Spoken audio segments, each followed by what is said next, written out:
Hi guys, my name is Tiffany with Peaceful Warrior Martial Arts, and I also have a company called Safe Adventures that teaches self-defense for people on the road. I also teach the self-defense classes for Overland Expo. Today we're going to be talking about the ABCs of self-defense and how you can defend yourself if absolutely needed. So one of the questions that I ask participants that take the Overland Expo self-defense classes is how many seconds, if their life was absolutely 100% under threat, would they have to defend and get away? The answer is 3. That's not a lot of time. Counting it down, 1, 2, 3, you have to make a decision to fight or flight, or your life could absolutely be in danger. So what we do, just like your overlanding skills, you learn basic vehicle repairs, you learn navigation, you learn food and water management. Learning a set of self-defense skills is also super important, so don't forget that. So our brains are hardwired for survival. So think early caveman. Basically, we are built with an internal radar that keeps us safe, and that's our intuition. So anytime that we're sensing red flags, or we're kind of getting that pit in our stomach, or we're feeling uneasy, or even fear, that's actually a gift. So your intuition is really, really important when you're learning self-defense. The absolute most important part of self-defense is not being a victim in the first place. So today we're going to go over the ABCs, which is awareness, boundaries, and communication, to keep you safe so you don't have to utilize the self-defense techniques that we're going to be teaching at the end. So let's talk about A first. A is awareness, and it's the cornerstone of safety. That's where all safety begins. We have to make sure that our awareness is heightened at all times. The problem is that we choose to distract ourselves. Especially in the Overland classes, I ask, all right, how many people walk around with earbuds? How many people are on their cell phones totally distracted? We distract ourselves with alcohol, we distract ourselves with earbuds, with cell phones, with technology, and you can guarantee that the person who is looking to basically attack you, or your perpetrator, they're not texting and they're not Snapchatting. So always, always, always practice awareness. Make sure that it's heightened at all times. Especially when you're out camping, you're out overlanding, you want to make sure that you're scanning communities, you're scanning people, you're looking for alternate exits and alternate routes. You're really, really paying attention, and that you just continue to expand that awareness. Remember, I always say this, predators look like everybody else. So you're not looking at the way they look, you're actually looking for behaviors. So to start to recognize certain behaviors, people may be coming in a little bit close to you, people scoping you out, and of course if your awareness is up, you're paying attention to those things and you'll be able to recognize those things a lot more quickly. B is for boundaries, so your personal boundaries. You're never obligated to engage in a conversation, to roll down your window, to open your door. Don't feel obligated. I get this all the time, especially from solo female travelers that are really concerned about not wanting to be rude. So they engage in conversations, and when they really don't feel like it, when that intuition is kicked in and they don't feel like it or they're uncomfortable, they'll still engage in that conversation. You are not obligated to do so at all. So create those personal boundaries. Physical boundaries, when we start learning the actual self-defense portion, physical boundaries are hands up.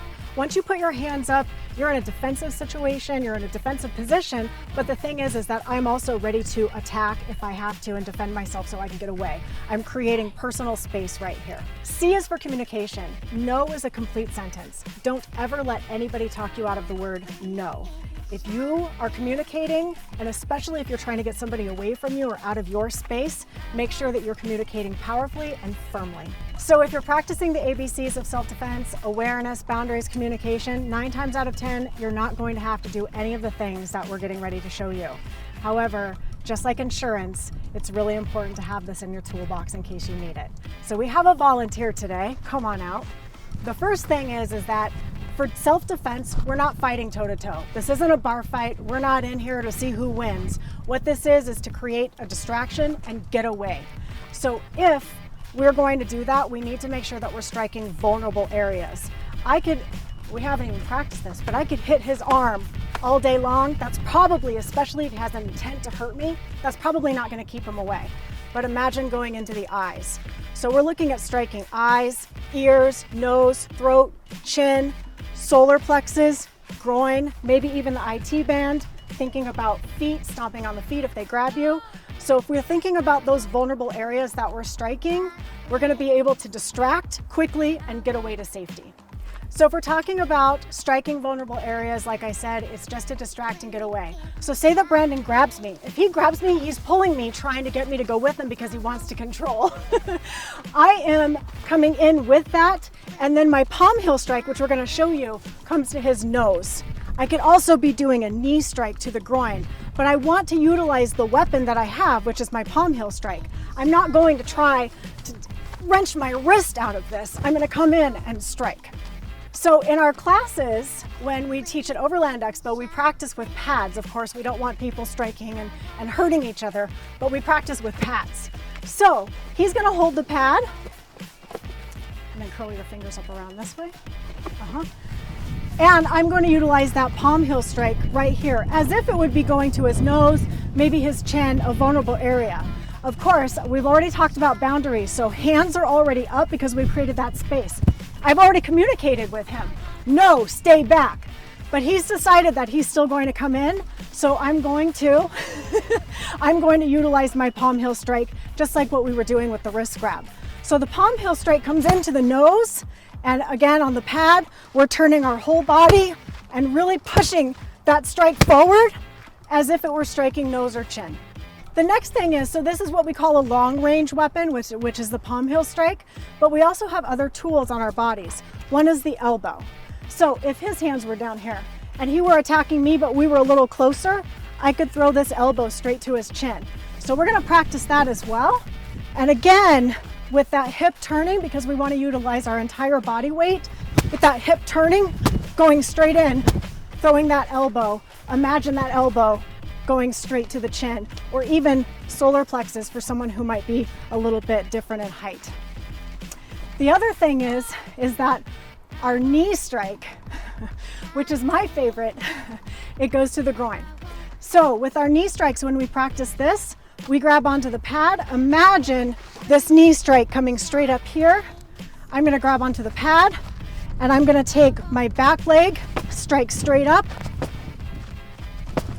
Now imagine that going into the groin. Okay, so we're good with the pad, and let's put this into practice. Remember, we talked about the grab, so if he grabs me, he's trying to control me. I'm using my palm heel strikes. What about if they choke?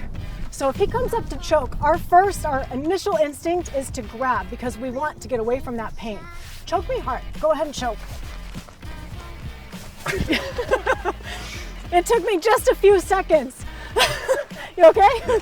It took me just a few seconds to get his hands off of me, and I wasn't struggling with his hands trying to pull them off of me. He had no idea what I was getting ready to do as far as the pressure or anything like that. But the thing is that there's this soft spot right here, and remember I said striking soft, vulnerable areas like eyes, ears, nose, throat, groin. There's this soft spot right here, and if you push in and down, you can get out of that choke quickly. And again, this is just to distract and get away. This is not to stand toe-to-toe with someone and duke it out. So people often ask about weapons, and here's my advice for that. Don't carry anything that you are not trained to carry. So a lot of times people will say, oh, I carry pepper spray, or I carry mace, or I carry a firearm. And then my next question always is, do you actually train with it? So we'll talk quickly about weapons. I actually carry what's called a kubaton. This thing is awesome, but what I like about it is that I can put it on my keychain, and it's just an extension of my hand. So we did the demonstration with the throat. Imagine now, if he grabbed me or were to choke me, I could now stick the kubaton in the throat. Also eyes, ears, nose, groin, that's kind of scary. So you always want to make sure that you're training with whatever weapon you carry. The nice thing about this too is that if I do have this on my keys, I can utilize this as a long range weapon, just like my palm heel strike. This shorter range weapon would be like my elbow strike. So it's just an extension of your hand, but a great weapon to train with.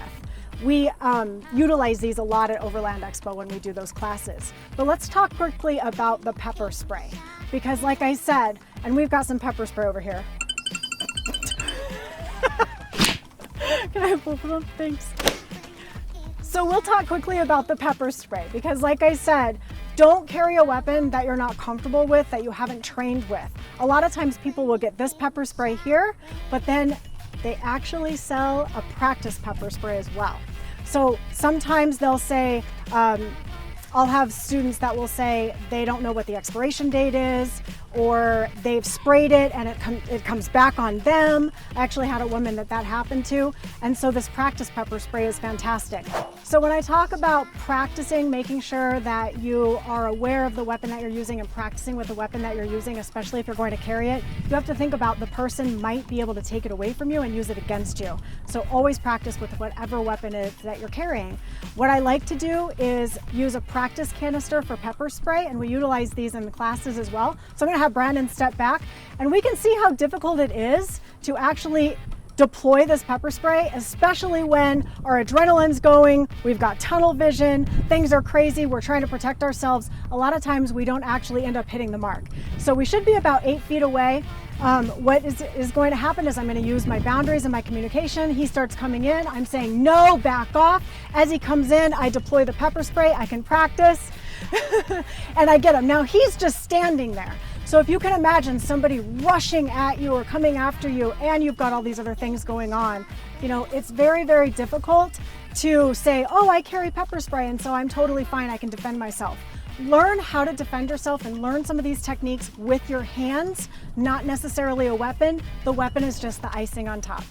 So now that we've covered just a few small things that you would be learning at an Overland Expo class, let's get our demo guy out of the way. So remember, the ABCs of self-defense: awareness, boundaries, communication. If you have to absolutely defend, take our self-defense classes at Overland Expo, overlandexpo.com. We hope to see you guys there.